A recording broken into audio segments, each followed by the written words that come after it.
You know what's funny about the moment your life splits in half? It's never loud. It's never cinematic. It happens over roasted turkey and cranberry sauce, with Bing Crosby on the speakers and your mother-in-law asking if anyone wants more stuffing. My name is Daniel, and last Christmas my wife told me to move out at the dinner table in front of her entire family. And I smiled. I stood up, pushed my chair back with the kind of quiet control that comes from years of swallowing rage, and I said, "Good. Don't call me again." Then I walked out. No yelling, no begging, no scene, just the sound of my shoes on hardwood, the door closing behind me, and the snow falling like the universe had been holding its breath. The next morning, the house was in chaos. But I wasn't there to see it. Let me rewind. Because none of this makes sense without context, and context is the thing people skip when they want to make you the villain. My wife's name was Natalie. We'd been married for 11 years. We met in college, one of those whirlwind romances that starts at a party and ends with a joint lease before you've even learned each other's middle names. I loved her. God, I loved her so much it felt like a second heartbeat. She was brilliant, ambitious, the kind of woman who could walk into a room and people would just listen.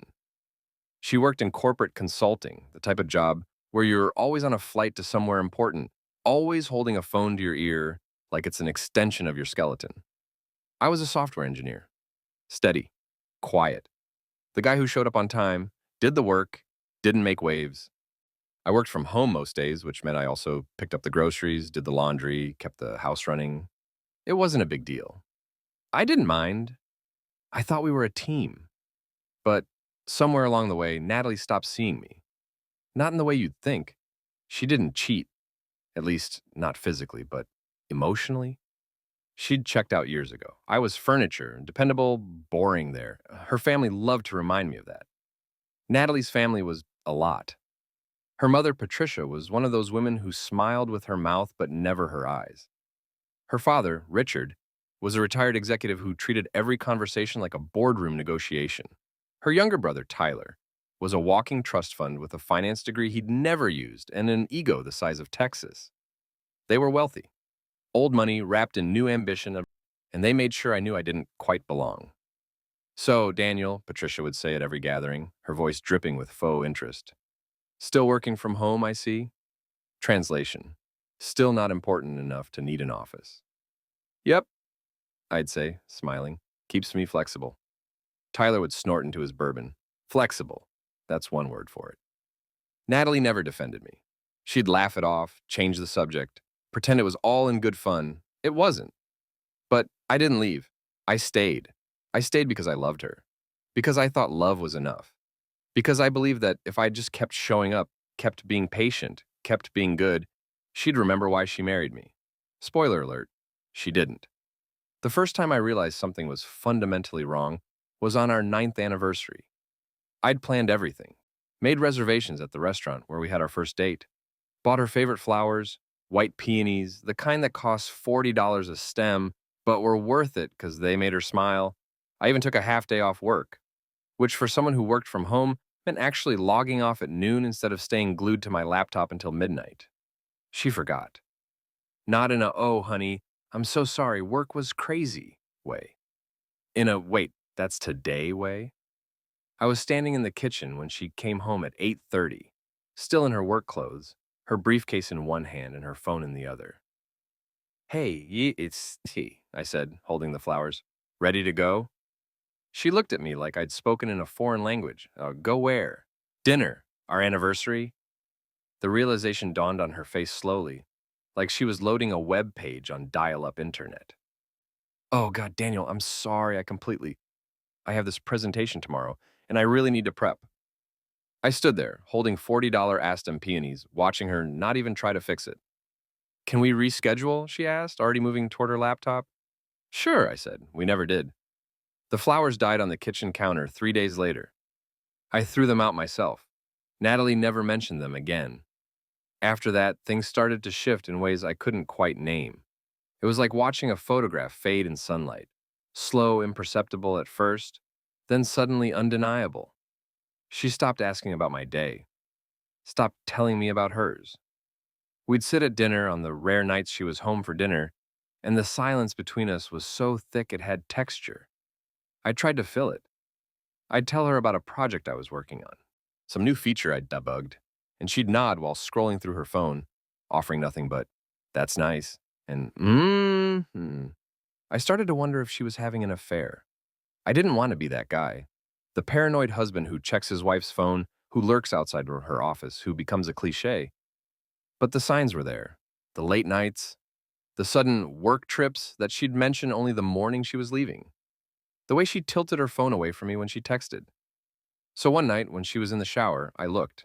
I'm not proud of it, but I did it. Her phone was on the nightstand, unlocked, because she'd just been using it. I picked it up with the hands that shook slightly, my heart pounding like I was committing a felony. I opened her messages, and what I found that wasn't an affair, it was worse. There were group chats, multiple ones, with her mother, with Tyler, with her college friends, with her work colleagues. And in every single one, I was the punchline. Daniel made dinner again. I swear he thinks he's competing on Top Chef. It's exhausting. My mom asked when Daniel's going to get a real job, and I didn't even know what to say, lol.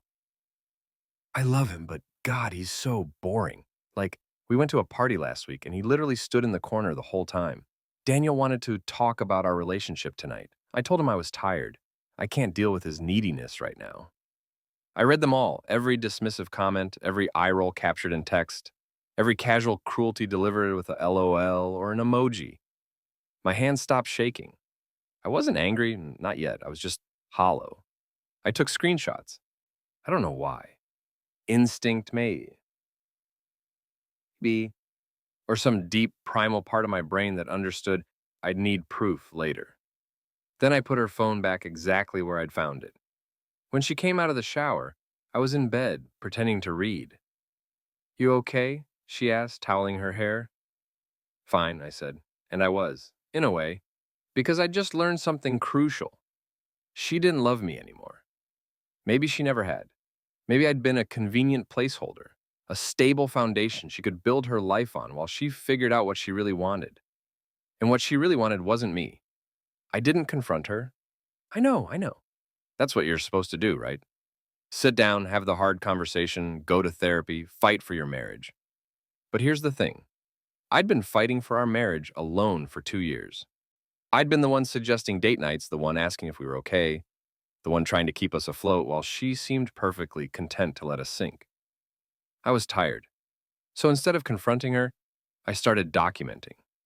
Every text, every dismissive comment, every late night she claimed was work, but her location showed her at a wine bar with friends. I started checking our finances, really checking them.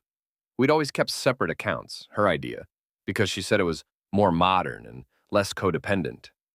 We had one joint account for household expenses, and we each contributed equally. Or so I thought. Turns out, equally was a lie. I made $120,000 a year. Good money, especially for someone who worked from home in sweatpants most days. Natalie made $180,000 plus bonuses that sometimes doubled her salary. We'd agreed to split household costs 50-50. Mortgage, utilities, groceries, everything. About $4,000 a month each. I'd been paying my half religiously, every month, on time. Natalie had been paying less, not a lot less. Just enough that I wouldn't notice without looking closely. She'd skip a month here, pay 3/4 there, always with some excuse about cash flow or bonuses being delayed. Over 3 years, she'd underpaid by almost beyond thousand. $30,000.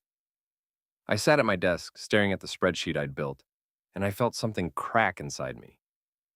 It wasn't the money. We weren't hurting for money. It was the principle. She'd been nickel and diming me while mocking me to her friends for not having a real job. But that wasn't even the worst part. The worst part was what I found next. See, Natalie's family was wealthy. I knew that. Everyone knew that. They lived in a Connecticut estate, drove cars that cost more than most people's houses, took vacations to places I couldn't pronounce.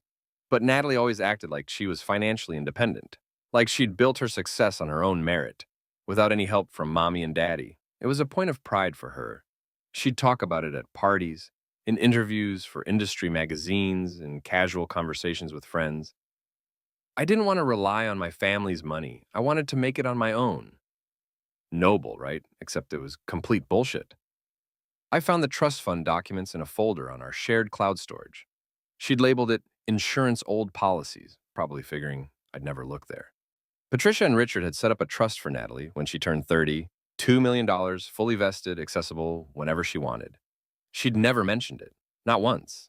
Not when I was stressing about our mortgage, not when I suggested we save more aggressively for retirement, not when we had conversations about our financial future.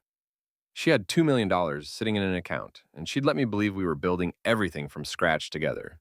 But wait, there's more. She also had stock options from her company.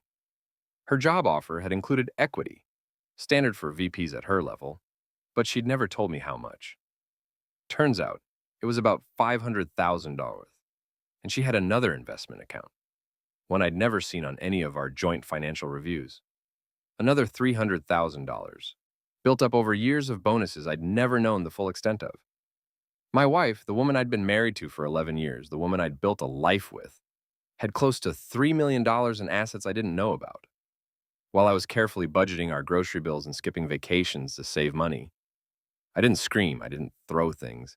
I just sat there in my home office that doubled as our guest room, staring at numbers on a screen, and I made a decision. I wasn't going to fight for this marriage. I was going to document its death. Over the next 3 months, I became meticulous.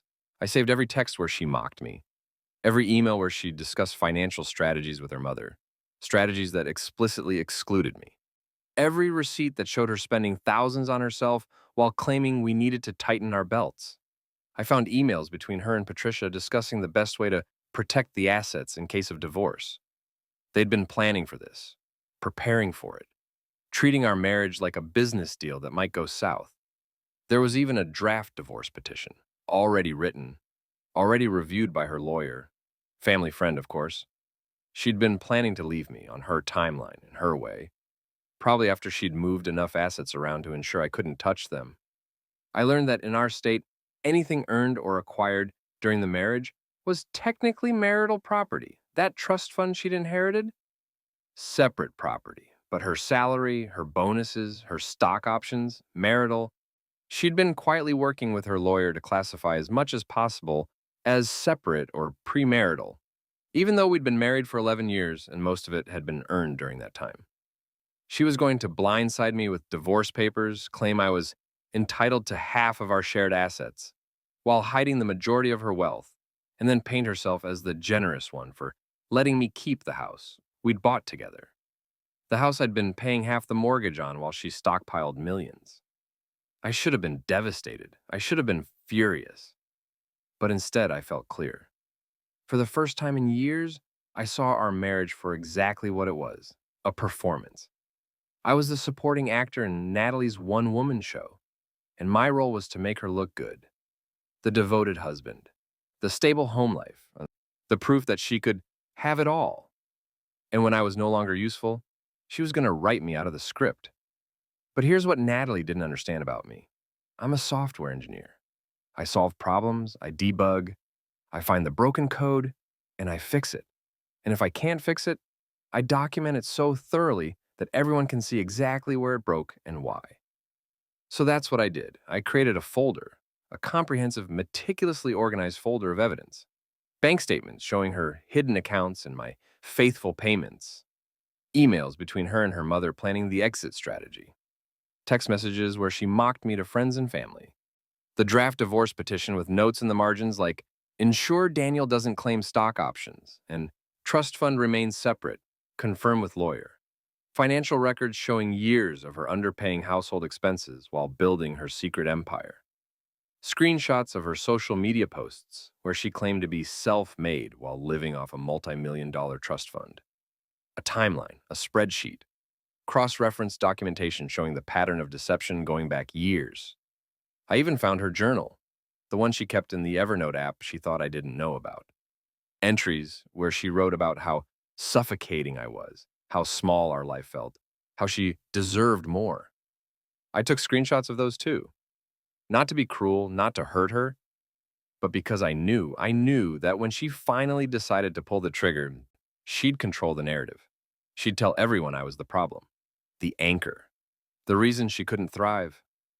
And I wanted the receipts. The cracks started showing about 2 years ago. Natalie got promoted. Big one. VP of strategy at her firm.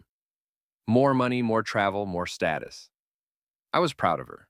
I threw her a surprise party, invited all her colleagues, made her favorite dessert. This ridiculously complicated tiramisu that took me 6 hours. She barely looked at me that night. She was too busy networking, laughing with her boss, holding court like the queen she'd always wanted to be. I stood in the corner with a glass of wine, watching her, and I realized I was a prop in her success story. The supportive husband, the guy who made sure the house was clean and the bills were paid so she could shine. I didn't matter, and after that party, something shifted between us even more drastically. She started coming home later, started picking fights over nothing. Dishes in the sink, my tone of voice, the way I breathed too loudly while she was on a call. Every conflict felt engineered, like she was building a case against me in her own mind. Collecting grievances. One night, after she snapped at me for leaving a coffee mug on the counter, I tried to talk to her. Nat, are we okay? She sighed like I was exhausting. We're fine, Daniel. You're overthinking. It doesn't feel fine. That's because you're always in your head. Maybe if you focused more on your career instead of this, she gestured vaguely at me, you'd feel better. Translation, you're the problem. I started keeping a journal, not because I'm some sensitive poet type, but because I needed proof. Proof that I wasn't crazy. Proof that this wasn't all in my head. Dates, times, what she said, how she said it. It became a catalog of erosion. November 3rd, Nat said she's tired of pretending to care about my day. Didn't elaborate. Went to bed at 9 p.m. November 18th.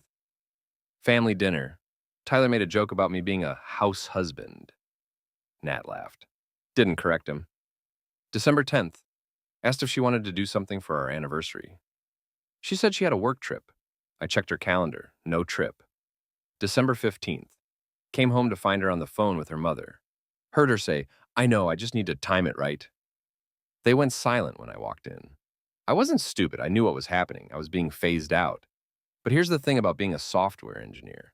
I'm good at patterns. I'm good at data. And I'm very, very good at keeping receipts. So I kept gathering them. And I waited. The holidays approached, and with them came the annual pilgrimage to the Harrison family estate. Every year, Patricia and Richard hosted Christmas. Not a dinner, an event. Catered food, professionally decorated tree, staff in formal uniforms serving drinks. It was less a family gathering and more a display of wealth masquerading as tradition. I usually dreaded it. This year, I dreaded it for different reasons. I could feel something building, the way you can feel a storm coming before the first drop of rain. Natalie had been different the past month, colder, more distant.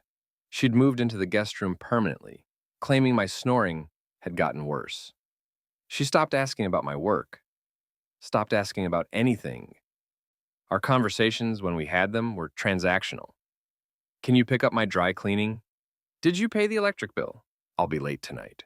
No warmth, no intimacy. Just two people existing in the same space, waiting for something to break. I knew it was coming at Christmas. Call it intuition. Call it pattern recognition. She was going to do it in front of her family. Maximum impact, maximum control. So I prepared. Christmas was supposed to be simple, but nothing with the Harrisons was ever simple. We drove to Connecticut on Christmas Eve. 3 hours of silence broken only by NPR and the sound of Natalie typing on her phone. She didn't look at me once. I'd packed a bag, not just for the overnight stay at her parents' house, but a real bag. Everything I'd need to not come back. She didn't notice. When we arrived, Patricia greeted us at the door with air kisses and a once-over that made me feel like a stain on her Persian rug. Daniel, lovely to see you. Her tone said otherwise. Richard clapped me on the shoulder too hard, the way men do when they're performing camaraderie they don't feel. Still doing the tech thing, huh? Yep. Tyler smirked from the living room, already 3 drinks in despite it being 2 in the afternoon. The tech thing. Classic. Natalie didn't defend me. She just handed her coat to the housekeeper, yes, they had a housekeeper, and disappeared into the kitchen with her mother. I stood in the foyer holding a bottle of wine I'd brought that no one would drink, surrounded by people who'd never wanted me there, and I thought, this is the last time. The house was decorated like a magazine spread. Garland on every surface, a tree that had to be 14 feet tall, covered in ornaments that probably cost more than my car. A fire crackling in the fireplace that I was pretty sure was gas, not wood, because God forbid the Harrisons deal with actual ash. Dinner wasn't until 7. We had hours to kill. I spent them being politely ignored. Patricia commandeered Natalie for girl talk, which I knew meant they were strategizing. Richard and Tyler watched football in the den, occasionally calling out to me to ask if I wanted to join, then talking over me when I tried to answer. I sat in the sunroom with a book I wasn't reading, watching snow fall outside, and I waited. The other guests started arriving around 5. Natalie's aunt and uncle, her cousins, family friends who were really just wealthy people orbiting other wealthy people. 18 people in total, an audience. Dinner was the usual performance. We sat at a table that could seat 30, using china so delicate I was afraid to touch it. The food was catered: prime rib, roasted vegetables, 3 kinds of potatoes, and enough wine to float a yacht. I sat at the far end of the table, next to Natalie's cousin Marcus, a hedge fund manager who spent 20 minutes explaining cryptocurrency to me like I was a child who'd never heard of the internet. Natalie sat near her father, laughing at his jokes, her hand on his arm. She looked radiant, happy, happier than I'd seen her in years, and I understood then, watching her, that she was already gone, had been for a long time. This wasn't about love lost. This was about strategy executed. Dessert arrived. A chocolate torte that Patricia insisted was from the best bakery in Manhattan, as if the location of the bakery somehow made the cake taste better. Someone made a toast to family, to togetherness, to gratitude. Tyler told a rambling story about a ski trip in Aspen that went on for 15 minutes too long, but everyone laughed at anyway because that's what you did at the Harrison table. I was reaching for my water glass when Natalie stood up. The room went quiet. People didn't just stand during dessert at the Harrison table. There was a protocol, an order to things. But there she was, standing, her face composed, her hands folded in front of her like she was about to deliver a speech at a board meeting. I have something to say. My stomach dropped. Here it comes. I know this isn't the ideal time, she said, her voice steady, practiced, but I think it's important to be honest, especially with family. She glanced at me. Just for a second. In that second, I saw it. Not guilt, not sadness, relief. She was relieved to finally be doing this. Daniel and I are separating. Silence. The kind that's sharp and cold and makes your ears ring. I've been thinking about it for a while, she continued, and I think it's best for both of us. We've grown apart. We want different things, and I think she paused, and this is where she really sold it. I think Daniel needs to move out, for his own sake, so he can figure out what he wants. Beautiful. She'd positioned it as being for my benefit, like she was doing me a favor. Somewhere in the room, someone coughed. I felt 19 pairs of eyes on me, waiting. For what? For me to cry? To beg? To make a scene? I should have been angry. I should have been devastated. But I wasn't. Because I had already known this was coming. I'd known for months, and I'd already made my choice. I set down my water glass carefully. Crystal. Probably Waterford. Probably worth more than most people's wedding rings. I wiped my mouth with my napkin. Irish linen, monogrammed with the Harrison family crest because, of course, it was. And then I stood. Good, I said. Natalie blinked. What? I said good. Don't call me again. The silence that followed was different, shocked, confused. Patricia's mouth fell open. Richard leaned forward. Tyler looked like he was trying not to laugh. Natalie's face cycled through several expressions: surprise, confusion, anger, before settling on something like indignation. Daniel? No, I said calmly. You've said your piece. I've said mine. We're done here. I picked up my coat from the back of my chair.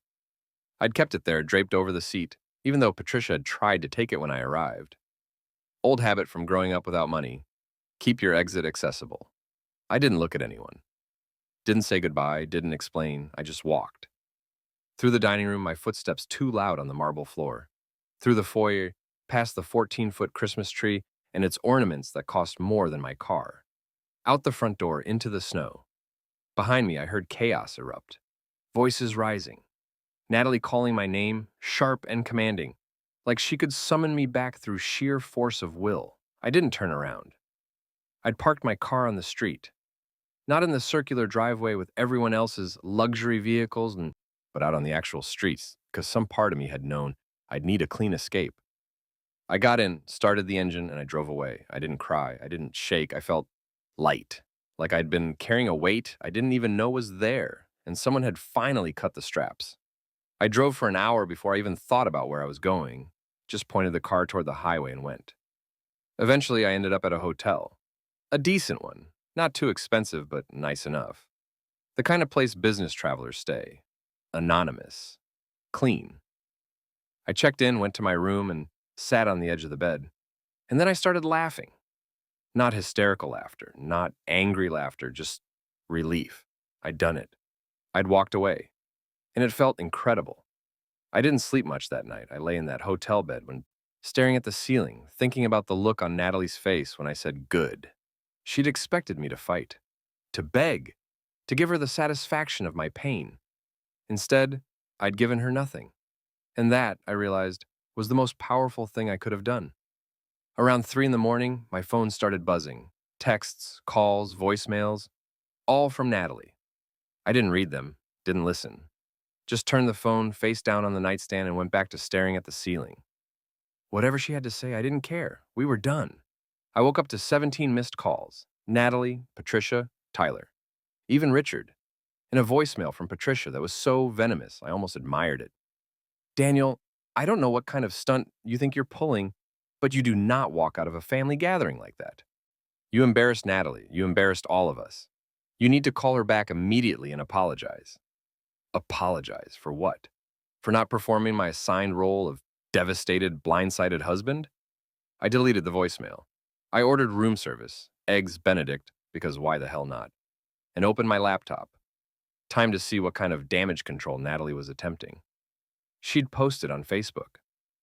Of course she had. A long emotional post about how sometimes love isn't enough and how we're ending things amicably, and how Daniel and I will always care for each other. It was beautifully written, vulnerable, mature, complete bullshit. But it was working. The post had 847 likes in 3 hours. Her friends rallied immediately. So brave. You deserve happiness. Proud of you for putting yourself first. No one asked what I thought. No one asked if I was okay. Because in their version of the story, I was the forgettable husband who couldn't keep up. The guy who worked from home in sweatpants while Natalie conquered the corporate world. She'd controlled the narrative perfectly. And for about 6 hours, I let her have it. I spent the morning organizing my files. The evidence I'd been collecting for months. Years, really. Bank statements, emails, text screenshots, the trust fund documents, the draft divorce petition, her journal entries, everything. I organized it into folders, labeled everything clearly, added a timeline document that cross-referenced it all. Then I created a Google Drive folder and made it public. Anyone with a link could view it. And then I posted the link on Facebook. With a single sentence, for anyone curious about the full story, here's the truth. Take your time. I hit post and closed my laptop. And then I went for a walk. When I came back an hour later, my phone had exploded. Literally hundreds of notifications, comments, messages, calls from numbers I didn't recognize. I made a cup of coffee, sat down, and started reading. The reactions fell into 3 categories. The first group, people who were shocked and supportive. Holy shit, Daniel. I had no idea. This is insane. I'm so sorry you went through this. That draft divorce petition, Jesus Christ. The second group, Natalie's hardcore defenders trying to spin it. You violated her privacy. This is abuse. Posting private financial information is illegal. You're just bitter because she outgrew you. And the third group, the ones who'd always suspected something but never said anything. I always thought something was off about how she talked about you. Tyler's been an asshole for years. Glad someone finally called it out. The way her family treated you at gatherings was never okay. But the best responses came from people who'd actually read through the files, because the evidence spoke for itself. One comment in particular stood out. It was from Sarah, a mutual friend who'd been at our wedding.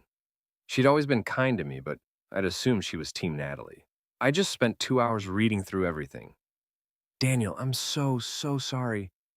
I noticed things over the years, the way she'd talk over you, the way her family treated you, but thought it was just their dynamic. I didn't realize it was this bad. That email from her mother about protecting assets before you even knew there were assets to protect? That's not just cold, that's calculated. The text messages where she mocked you for making dinner, for being supportive, that's cruel. And the fact that she was planning to divorce you on her timeline while hiding millions of dollars? You didn't just have a right to share this, you had a responsibility to yourself. Anyone saying you violated her privacy is missing the point. Privacy isn't secrecy. Secrecy is what you do when you're hiding something wrong. I hope you find peace. You deserve so much better. It had 312 likes. By noon, Natalie had deleted her original post. By 1 p.m., she'd posted a video. She was crying, really crying. The kind of crying that makes your face red and blotchy. I don't even know where to start, she said, her voice shaking. What Daniel did is cruel and vindictive. He violated my privacy. He weaponized personal information. He made private family matters public to humiliate me. She wiped her eyes, sniffled. Yes, I have family money. Yes, I should have been more transparent about it. But that doesn't give him the right to expose me like this, to turn people against me, to make me out to be some kind of villain. She paused, took a breath. I was trying to end our marriage with dignity. I thought we could do this like adults. But Daniel clearly can't handle the fact that I've moved on, that I've outgrown our relationship. Another pause, another sniffle. I'm hurt, I'm humiliated, and I'm angry, but I forgive him, because I know he's lashing out from a place of pain. She looked directly into the camera. Daniel, if you're watching this, I hope you find peace. I really do, but this isn't the way. The video ended. It got 23,000 views in 3 hours and 19,000 comments, most of them tearing her apart. You hid millions of dollars from your husband, and you're mad he exposed it? Privacy secrecy when you're lying to someone. I was trying to end our marriage with dignity. You announced it at Christmas dinner in front of his whole family. Girl, you played yourself. That I forgive him line is so manipulative, oh my God. So you can mock him to your friends, but he can't share the proof that you mocked him. Even her loyal friends started backing away in the comments. Nat, I love you, but some of those texts were really mean. I think maybe you both need space to heal. Maybe this is a sign to log off for a while. She deleted the video after 4 hours. I didn't respond. Not to her video, not to the calls, not to the increasingly frantic messages from her family. I just existed. I stayed in that hotel for a week. Then I found a short-term apartment. Small furnished month-to-month lease, clean slate. I went to work, answered emails, attended meetings. No one at my company mentioned the Facebook drama, probably because they were all too professional, but I could tell they'd seen it. People were nicer to me, more careful. My manager pulled me aside one day. Hey, I don't want to pry, but if you need time off or if you want to talk to HR about anything, just let me know. I'm good, I said. Really? He nodded. Okay, but for the record, that project you've been leading, it's really impressive work. We should talk about your trajectory here. I blinked. My trajectory? Yeah, I think you've been underutilized. Let's change that. Huh. Turns out being invisible at home didn't mean I was invisible everywhere. The legal letters started arriving about 2 weeks later. Natalie's lawyer, or rather, her family's lawyer, sent a cease and desist. I was harassing her. I was defaming her. I was violating her privacy rights. If I didn't remove the Google Drive folder immediately, they'd pursue legal action. I forwarded the letter to my own lawyer, a guy I'd found through a friend of a friend, specialized in divorce and asset protection. He read the letter, laughed, and sent back a response so thorough and legally airtight that Natalie's lawyer never contacted me again. The gist of it, truth is an absolute defense against defamation. Sharing documents that prove financial fraud isn't harassment. And if Natalie wanted to sue me, she'd have to explain in court why she'd hidden millions of dollars from her spouse, which would make everything I'd posted look even worse. Oh, and as marital assets, I had every right to share information about them. Checkmate. The thing about truth is that once it's out, it takes on a life of its own. I didn't need to keep posting, didn't need to say another word. The evidence did the work for me. And the consequences, they compounded. First, Natalie's company got involved. Someone, I never found out who, sent the Google Drive link to her firm's HR department. Not because they cared about her personal life, but because some of the emails in the folder showed her using company time and resources to plan her divorce strategy. There were messages she'd sent from her work account to her lawyer. Calendar invites labeled conference call that were actually meetings with her financial advisor about hiding assets. Expenses she'd submitted for client dinners that were actually meals with her mother where they discussed the best way to fuck me over. Her firm launched an internal investigation. She wasn't fired. The Harrisons had too many connections for that. But she was formally reprimanded and removed from two major accounts. Her boss, according to a friend who still worked there, had been deeply disappointed in her judgment. That stung her more than anything I could have said. Second, her social circle imploded. The book club she'd been in for 5 years, they voted her out. Not openly, not dramatically. They just stopped inviting her. One of the members sent me a message. Daniel, I don't know if you remember me. We met at Natalie's birthday party a few years ago. I just wanted to say I'm sorry. We all knew she could be difficult, but we didn't realize how bad it was. Those text messages where she mocked you for making dinner, for being kind. That's not the kind of person we want in our group. I hope you're doing okay. Her college friends started distancing themselves too. The group chat where she'd spent years mocking me? Someone leaked it, not me. I never would have. But someone in that chat, someone who'd been part of the laughing, the casual cruelty, had a change of heart. Or maybe they just wanted to save themselves. Either way, it got out, and Natalie's ride or die friends suddenly had other commitments when she reached out. Third, Tyler faced consequences. His girlfriend, fiancée actually, found the screenshots of his texts to Natalie. The ones where he called me a fucking house husband and made jokes about me being Nat's little helper. The ones where he mocked my job, my clothes, my existence. She broke off the engagement, publicly, with a Facebook post of her own. I can't marry someone who treats people with such casual cruelty. The way Tyler spoke about Daniel, someone who never did anything but be kind, showed me who he really is. And it's not someone I can build a life with. Tyler tried to salvage it, sent her flowers, wrote her letters. She blocked him on everything.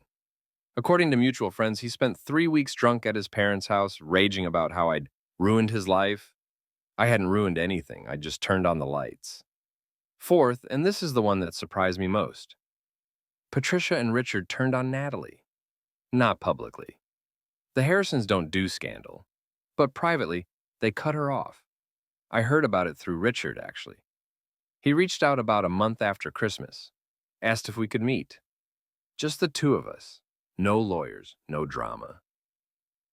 I agreed, mostly out of curiosity. We met at a coffee shop in Manhattan. Neutral ground. Richard looked smaller than I remembered, older. His suit was as expensive as ever, but the man inside it seemed diminished. He ordered a black coffee. I got a cappuccino. We sat in silence for a moment. I owe you an apology, he said finally. I didn't respond, just waited. Patricia and I, we failed you. We treated you like you weren't good enough for Natalie. We enabled her worst instincts. We participated in her cruelty. He looked at me. That's on us. I took a sip of my cappuccino. I've spent the last month reading what you posted, he continued. All of it, every email, every text, every document. And I'm ashamed. He paused. We raised her to think she was better than everyone. Smarter, more deserving, and we protected her from consequences her whole life. When she got in trouble at school, we fixed it. When she didn't get the job she wanted, we made a call. We created a monster, and then we wondered why she acted like one. Why are you telling me this? I asked. Because you deserve to hear it, and because we've cut her off. I set down my cup. What?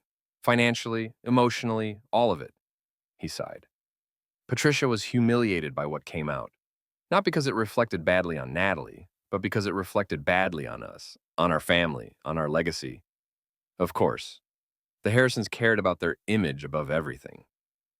Natalie called us manipulative, said we were choosing reputation over family. Richard shook his head. Maybe we are, but I can't look at those text messages, the ones where she mocked you for being kind, and pretend I raised a good person. He was quiet for a moment. The trust fund is still hers. We can't touch that legally. But everything else, the support, the connections, the safety net, gone. If she wants to rebuild her life, she'll do it on her own, like she always claimed she did in the first place. I didn't know what to say. Richard finished his coffee. I'm not asking for forgiveness, he said. I don't deserve it. But I wanted you to know that you were right about all of it. And I'm sorry. We shook hands before we left.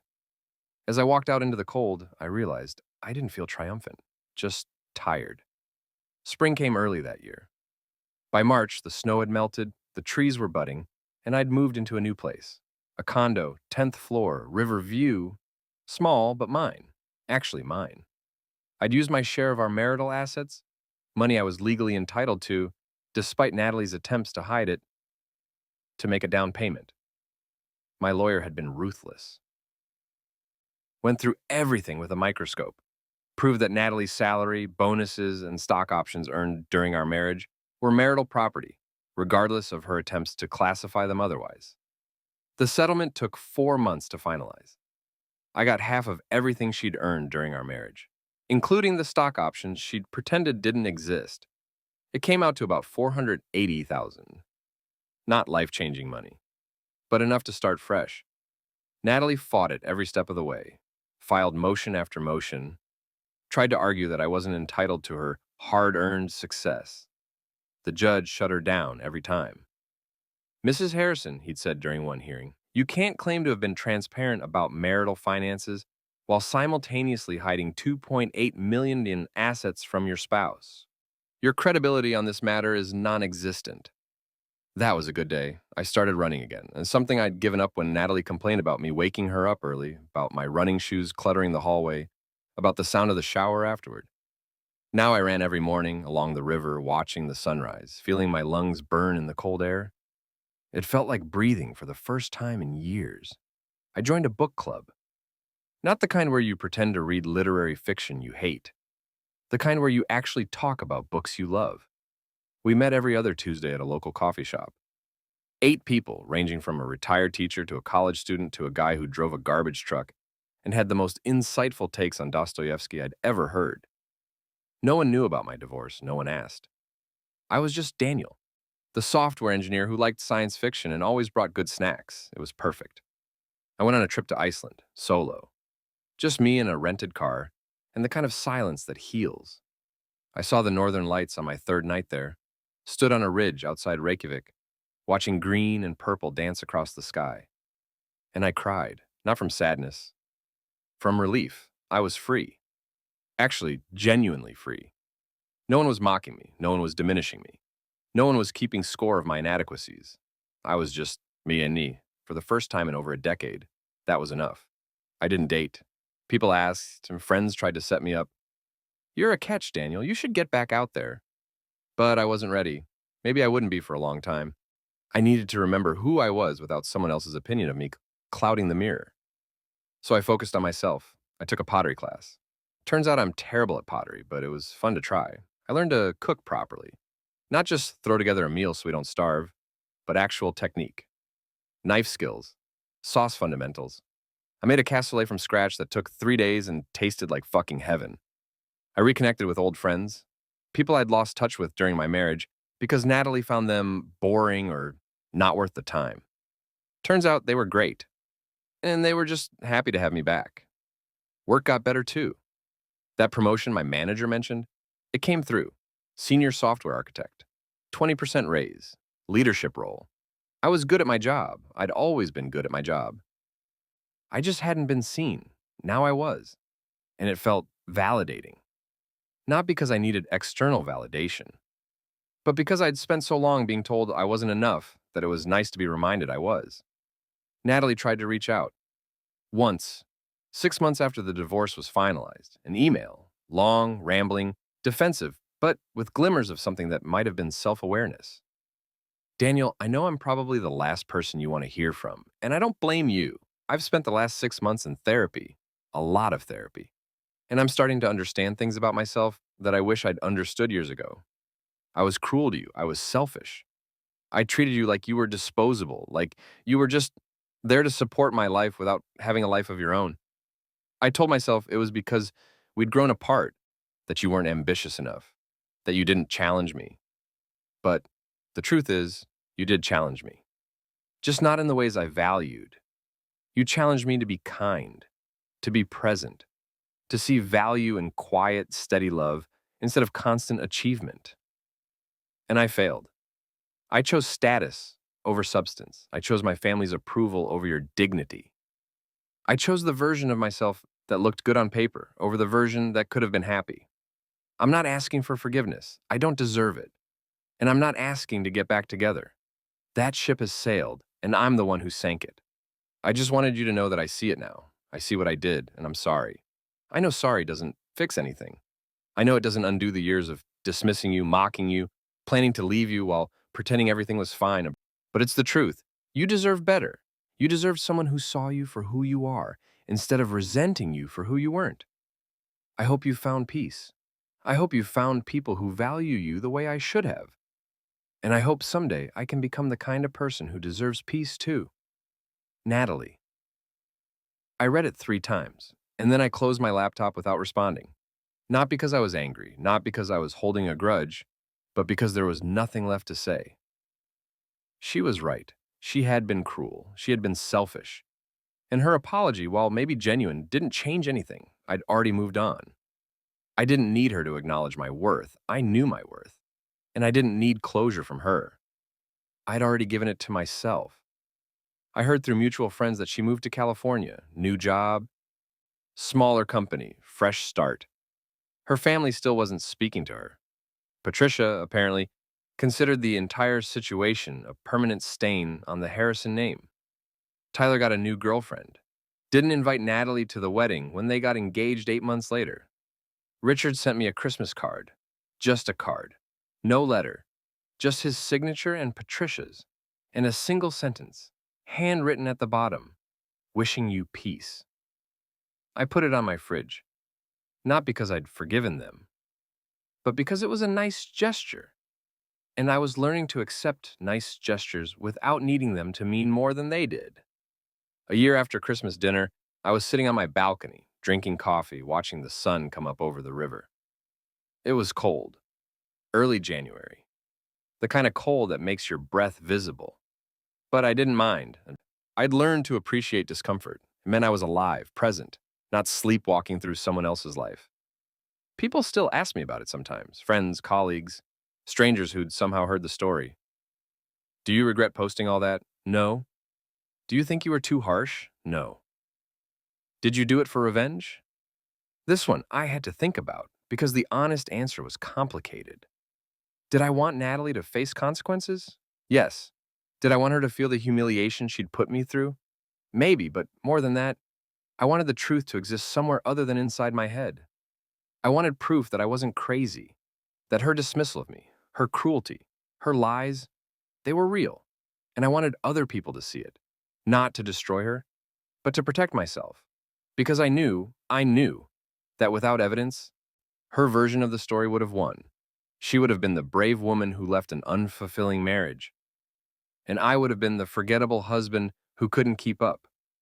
The truth is, I didn't destroy Natalie. She destroyed herself. I just turned on the lights. And light is funny like that.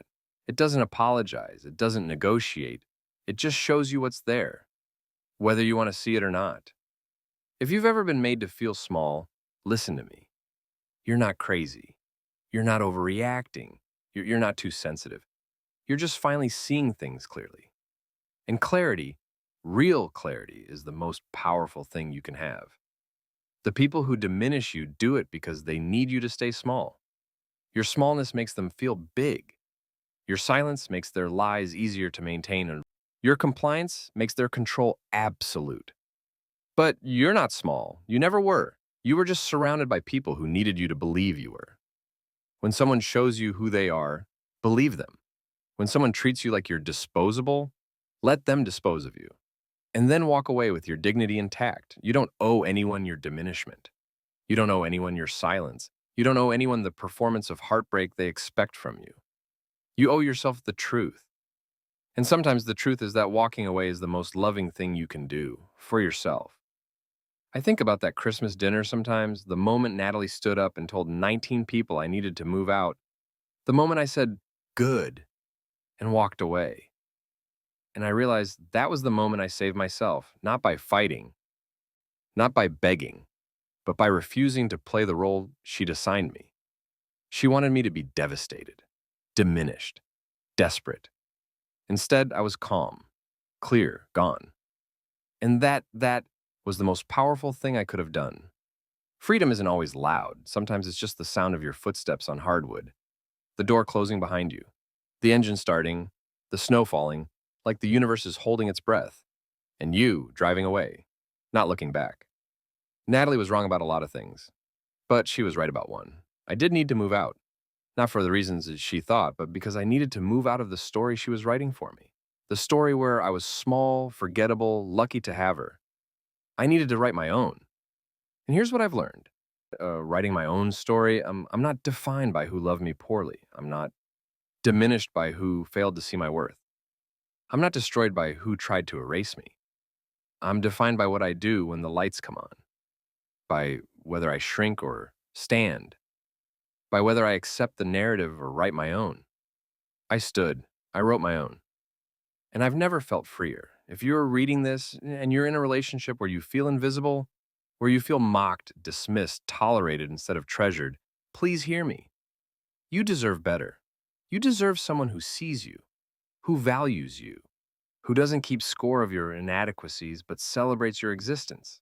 And if they can't do that, walk away.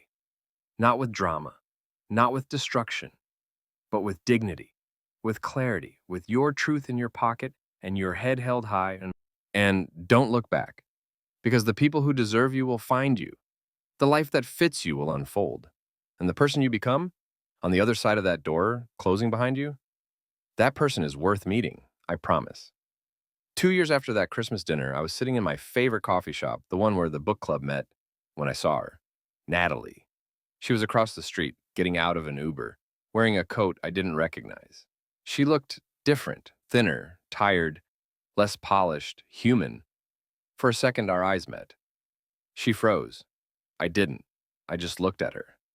Not with anger, not with triumph, just acknowledgement. You exist. I exist. We used to be something, now we're not. She gave me a small nod.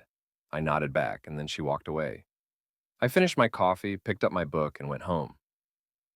And I didn't think about her again. Because here's the thing about closure.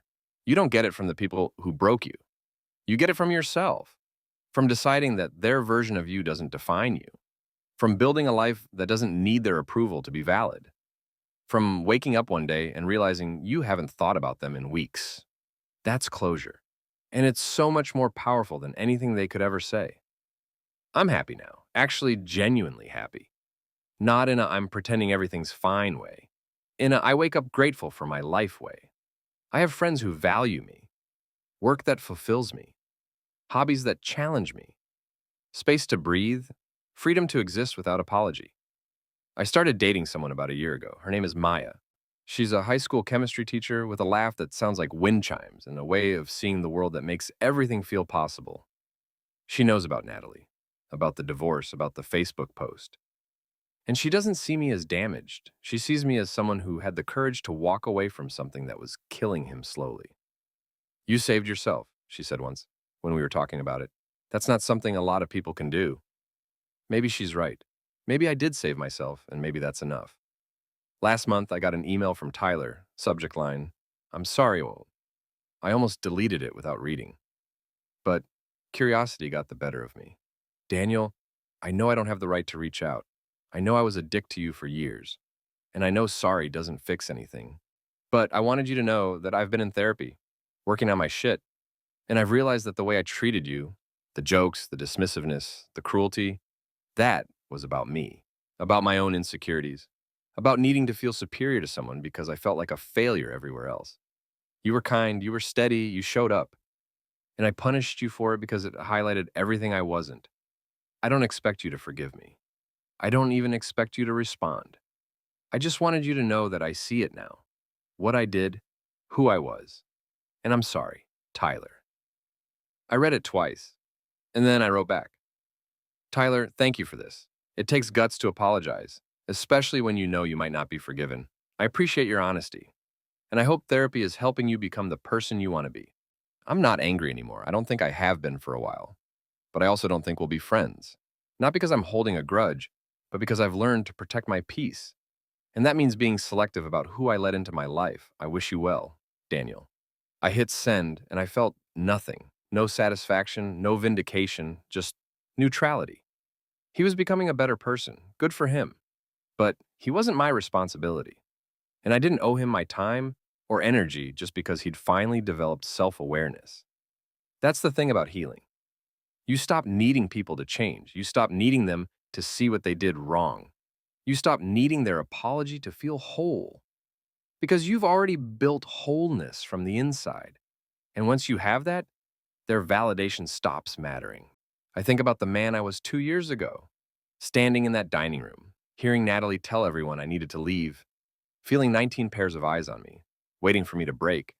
And I think about the choice I made in that moment to stand, to speak, to walk away. And I'm proud of him, of me, because that choice, that single moment of refusing to shrink, changed everything. If I could go back and talk to that version of myself, here's what I'd say. You're about to walk through fire. It's going to hurt. It's going to be lonely. There will be nights when you question everything. But on the other side, there's a version of you who wakes up smiling, who runs along the river and feels alive, who eats dinner with friends and doesn't worry about saying the wrong thing, who falls asleep without a weight on his chest, who is loved for who he is, not in spite of it. Keep walking. Don't look back. The door closing behind you is the sound of your life beginning. Revenge is a funny thing when people think it's about destruction, about making someone hurt the way they hurt you. But real revenge, the kind that lasts, the kind that heals, isn't about destruction at all. It's about liberation. It's about refusing to carry someone else's narrative of your worthlessness. It's about turning on the lights and letting the truth exist, unvarnished and undeniable. It's about walking away with your dignity intact and building a life so full, so rich, so genuinely yours that their opinion stops mattering. That's revenge. Not the loud kind, the quiet kind, the kind that doesn't need an audience, the kind that whispers, "You tried to make me small, and I chose to be free instead." Natalie wanted me to disappear quietly, to accept her version of our story, to believe I was the problem. Instead, I left with clarity, dignity, and proof. And that is the kind of revenge that lasts. Because it's not about her anymore. It never was. It's about me. About the man I chose to become when the lights came on. About the life I built from the ashes of a marriage that should have ended years before it did. About the freedom I claimed when I said good and walked out that door. So no, I don't regret it. Not the post, not the evidence, not the walking away. I regret staying as long as I did. I regret letting her make me small for so long. But leaving? That I'd do again in a heartbeat. And if you're reading this, wondering if you should leave the relationship that's been draining you, mocking you, diminishing you, leave. Not with a scene, not with cruelty, but with your head held high and your truth in your pocket. Walk away. And don't look back. The life waiting for you on the other side is so much better than the one you're clinging to, I promise.